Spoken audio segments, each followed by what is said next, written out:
The boardroom felt smaller than usual as I watched Robert Pace give his PowerPoint presentation. He waved his hands at graphs and numbers, speaking with confidence.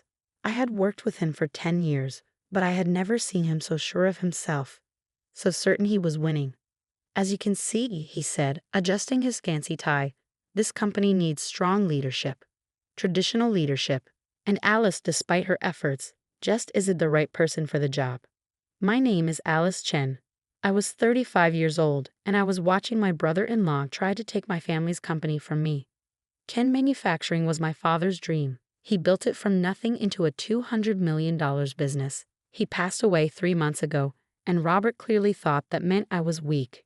I looked around the room. Most board members kept their faces blank. Years in business had taught them how to hide their thoughts. But a few, especially the older ones who knew my father, looked uncomfortable. Robert kept talking, clicking to the next slide. The numbers don't lie. Since Alice became interim CEO, nothing has changed. No new ideas, no growth, just living off her dad's success. The way he said dad made my jaw tighten. Robert had been married to my sister Karen for 15 years, but somehow he thought that made him more important to my father than I was. He pointed to a chart with a downward trend. The Asian market is a big problem. No expansion, no new deals, just the same contracts Dad made years ago. I almost smiled. Robert only focused on what was right in front of him. He never looked deeper. I pulled out my phone and sent a quick message to my assistant, Maya. Time to move forward. Start the sequence. Her reply came instantly. Everything's in place. They won't know what hit them. I put my phone away and turned back to Robert. He was talking about his big plans, expanding aggressively, buying smaller companies, changing the leadership team. The board needs to be realistic, he said. Chen Manufacturing needs someone strong. Someone who understands business today. Someone like me. Silence filled the room. Then Thomas Wong, my father's old friend and the longest-serving board member, spoke. That was quite a presentation, Robert, very ambitious. He turned to me. Alice, would you like to respond? I stood up slowly, smoothing my skirt. Actually, I have a presentation of my own. Please check the tablets in front of you. Robert frowned. He hadn't noticed them being placed there during his speech. This isn't on the agenda.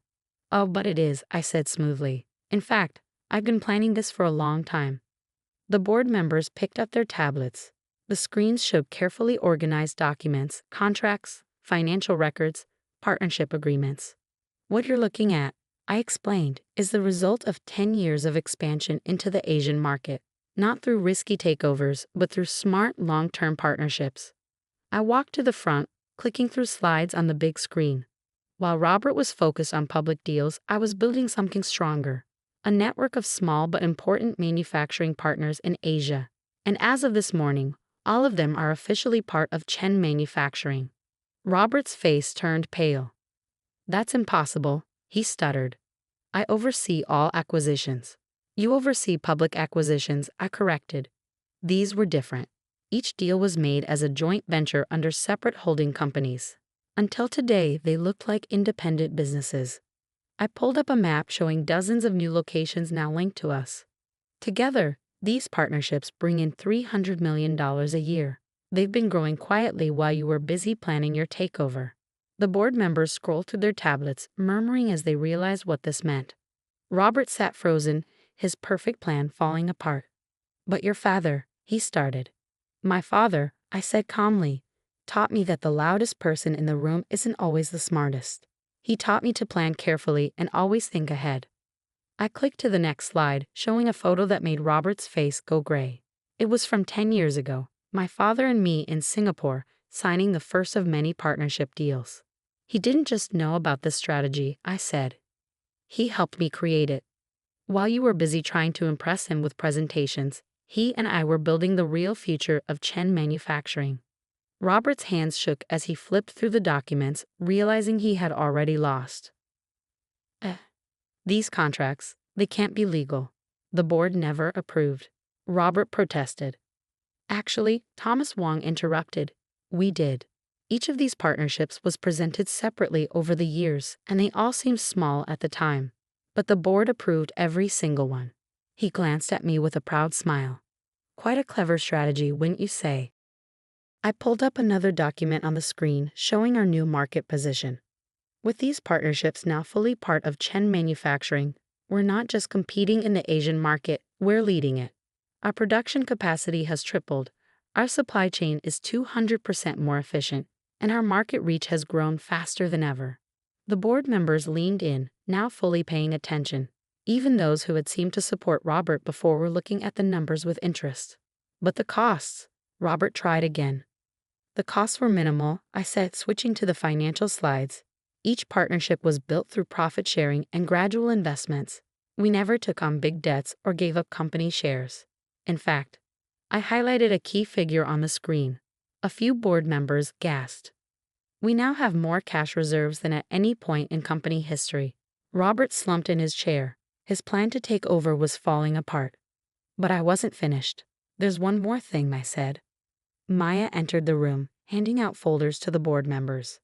These documents outline a new deal, one that will take Chen Manufacturing from a regional success to a global leader. As the board members opened their folders, Robert made one last attempt. You can't just surprise us with this. There are rules, procedures. Actually, Thomas interrupted again. This proposal was submitted the right way 3 months ago. You even signed off on it, Robert, though I doubt you read past the first page. It looked like a small equipment upgrade for our Kuala Lumpur factory. I pulled up the full proposal on the screen. In reality, it's the key to a major partnership with Takashi Industries in Japan. They've been searching for a manufacturing partner with exactly our skills and network. The boardroom filled with murmurs. Takashi Industries was one of the biggest tech manufacturers in Asia. This deal would put us on a whole new level. The deal is ready to close. All we need now is board approval, I said, and since the initial work was approved 3 months ago. I let my words hang in the air, watching as Robert's face filled with panic. He finally understood.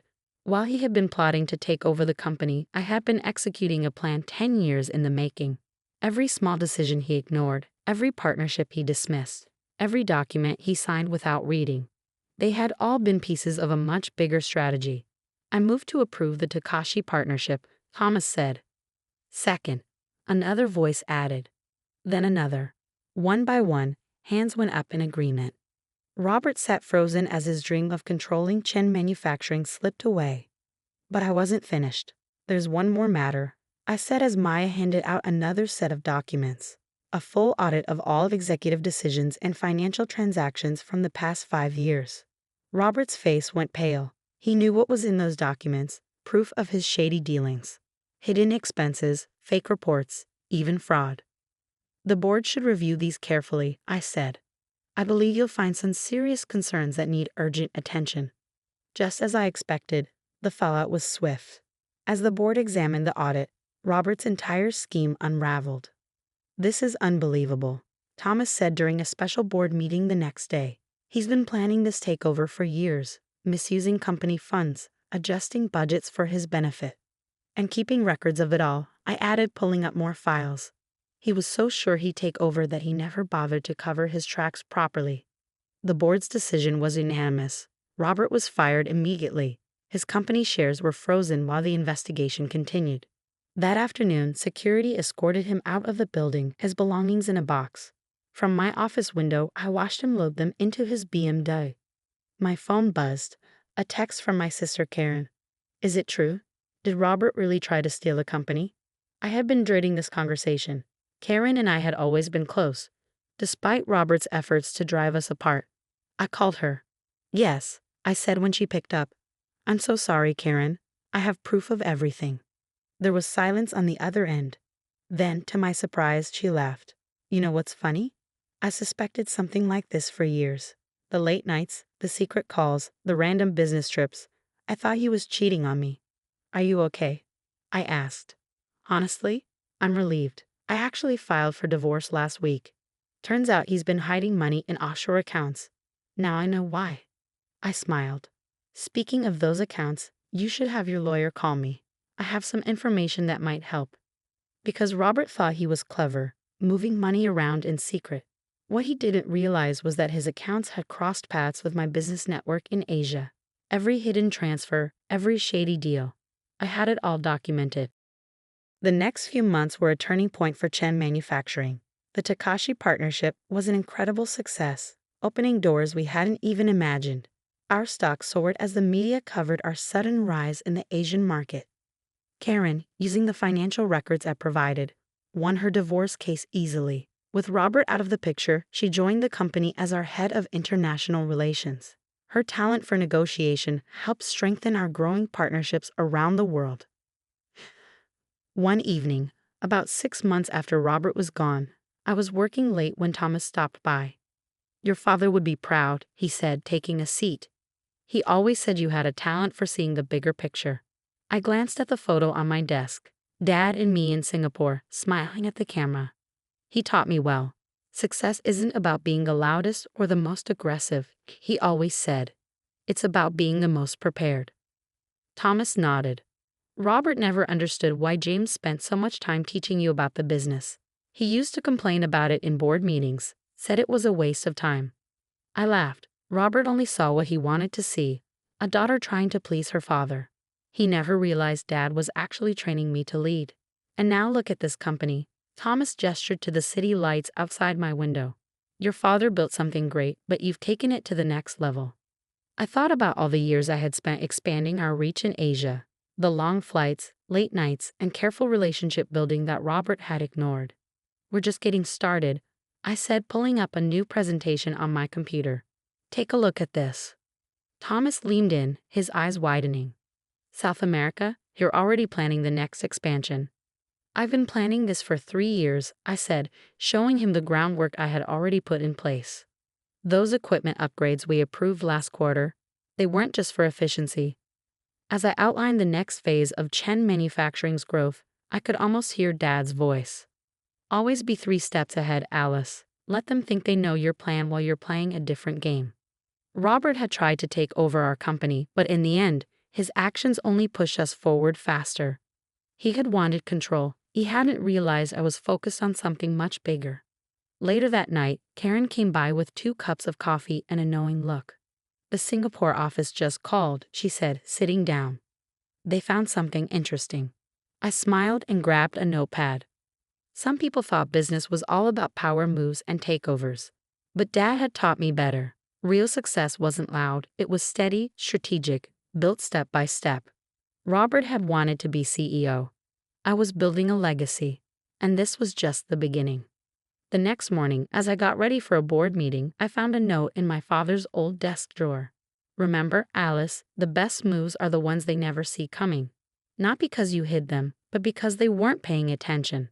I pinned it to my bulletin board right next to our latest growth projections. Chen Manufacturing wasn't just surviving. It was thriving in ways Robert could never have imagined. Because while he had been focused on taking over, I had been focused on the future. That's the thing about real vision. It doesn't need to announce itself. It just unfolds, one step at a time.